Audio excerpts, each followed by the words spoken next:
Friends, మార్చి 14 ప్రకటన Pawan shocking నిర్ణయం. ఈ విషయాలను తెలియాలంటే కనుక వీడియో మీరు కంప్లీట్గా చూడండి. అప్పుడే మీకు కంప్లీట్ ఇన్ఫర్మేషన్ ఏంటో అర్థమవుతుంది. అదేవిధంగా చాలామంది వీడియో చూస్తున్నారు కానీ లైక్ అండ్ కామెంట్ చేయట్లేదు. దయచేసి లైక్ అండ్ కామెంట్ చేయండి. లైక్ అండ్ కామెంట్ చేయడం వల్ల ఈ విషయాలని మనం చాలామందికి తెలియజేసే అవుతాం. అదేవిధంగా మార్చి 14న పవన్ కళ్యాణ్ ఏం ప్రకటన చేస్తారనే విషయాలు మనం పూర్తిగా తెలుసుకుందాం. ఇంకా లేట్ చేయకుంటే వీడియోకి వెళ్ళిపోదాం. ఫ్రెండ్స్, జనసేన నేత ఉప ముఖ్యమంత్రి పవన్ కళ్యాణ్ ఈ నెల 14వ తేదీన పార్టీ ఆవిర్భావ వేడుకల్లో ప్రసంగించనున్నారు.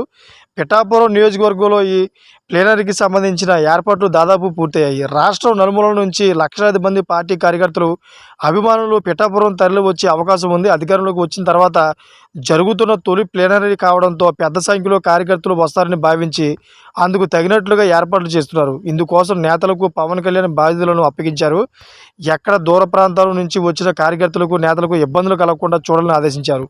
అయితే మార్చి 14వ తేదీన జరిగిన ప్లీనరీలో పార్టీ అధినేతగా పవన్ కళ్యాణ్ కీలక ప్రకటన చేసే అవకాశం ఉంది. మొన్నటి ఎన్నికల్లో 21 అసెంబ్లీ స్థానాలకు 2 పార్లమెంటు స్థానాల్లో పోటీ చేసి 100% విజయం సాధించిన జనసేన పార్టీని క్షేత్రస్థాయిలో బలోపేతం చేసే దిశగా ఈ ఆవిర్భావ వేడుకల సందర్భంగా కార్యాచరణను రూపొందించుతున్నారని తెలిసింది. అయితే పార్టీలో కష్టపడిన వారికి గుర్తింపు ఉంటుందని, పదవులు కూడా వస్తాయని, నామినేట్ పదవుల నుంచి అన్ని పదవులు రావాలంటే నిజాయితీగా, నిక్కచ్చిగా పార్టీ సిద్ధాంతాలకు లోబడి పనిచేయాలని పవన్ కళ్యాణ్ ఈ సందర్భంగా నేతలకు, కార్యకర్తలకు ఒక సందేశం ఇచ్చేందుకు రెడీ అవుతున్నారని చెబుతున్నారు. అయితే రానున్న పదవుల్లో కష్టపడిన నేతలకే ప్రాధాన్యత ఇస్తామన్న హామీని పవన్ కళ్యాణ్ ఇవ్వనున్నారు. అయితే 3 పార్టీలు కలిసి పనిచేయాలని, ఇందుకోసం ఇగోలకు పోకుండా, అలాగని పార్టీ ప్రయోజనాలు పరంగా పెట్టకుండా జనంలోకి జెండాను తీసుకెళ్లాలని, అదేవిధంగా మరోవైపు నేతలకు వార్నింగ్ కూడా ఇవ్వనున్నారు. ఇలాంటి వివాదాలకు వెళ్ళవద్దని, అలా వెళ్ళిన వారిని నిర్దాక్షిణ్యంగా పార్టీకి దూరంగా ఉంచుతామని కూడా పవన్ కళ్యాణ్ ఈ ప్లీనరీ ద్వారా హెచ్చరించనున్నారు.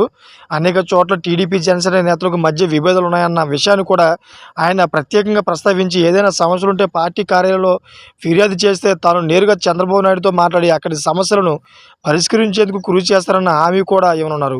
ఇక గిరిజన ఎమ్మెల్యేలు కొందరిపై అప్పుడే ఆరోపణలు వస్తున్నాయని, వాటిని తొలగించుకొని మరోసారి గెలుపునకు ప్రయత్నించాలని కూడా పిలుపుని ఉన్నారని పార్టీ ముఖ్య నేతలు చెబుతున్నారు. మొత్తం మీద మార్చి 14న పవన్ కళ్యాణ్ ప్రసంగంపైన నేతలు, కార్యకర్తలు ఆసక్తిగా ఎదురు చూస్తున్నారు. Thank for watching friends.